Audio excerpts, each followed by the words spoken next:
I'll just take a moment to say thank you for really the support of our entire congressional delegation. It's truly a bipartisan approach as we watch the whole of government come together from the federal level down to the state, local level. You know, those folks that we are interacting with here in the Bloomington area that are supporting this testing facility, we can't do this job without everybody's participation. So these are, I've said many times, these are truly unprecedented events that are occurring. How do you quickly stand up something like this?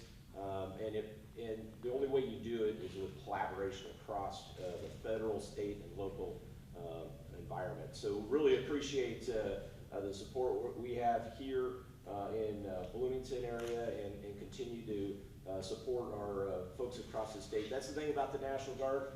We're your neighbors. We live in your community. And so this is part of what we do. We fight America's wars, but we're also here in the state and live in these communities. And we're proud to be serving our communities as well. So thank you for the time today. So to be clear, the HHS funding for this site had been due to end on Friday. It's now extended till May. So we're here to announce that it will be extended to May.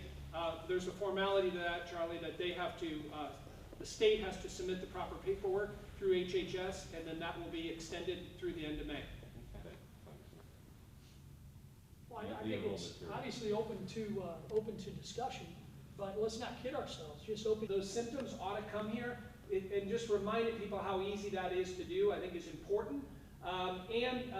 It's centrally located. Wherever you live in the central Illinois area, I'm fortunate to represent them, drive up and go through the process. And so, listen, I hope we don't need this facility through the end of May. But I won't specifically talk about costs, but what I will say is, you know, this is part of what we train for as a mission, right? And nobody expected that we would, as Congressman LaHood stated earlier, nobody expected that we would be in this COVID fight. But what we do is through a whole government approach, emergency management processes, is we really look at how to really address these issues. And I think this is a great model of how the team comes together. And it can be challenging early on, as any domestic event is when you have a domestic response, whether it's a hurricane, a tornado, or something that surprises you. It takes time to build that capacity, and I'm very proud of the work that our guardsmen bring, because they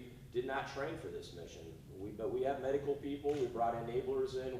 We learned from our HS teammates on what are the best protocols, and we went around and tried to reduplicate that throughout the state as we support other areas.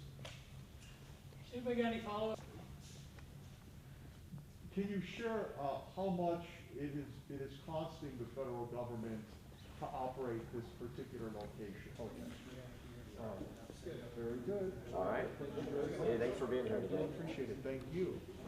I had some caution going with the community out. The new testing criteria, I think, is going to help, and that's I think the numbers will get up there. So even this morning, I've seen more people come through this morning. Yeah. Are you? Oh,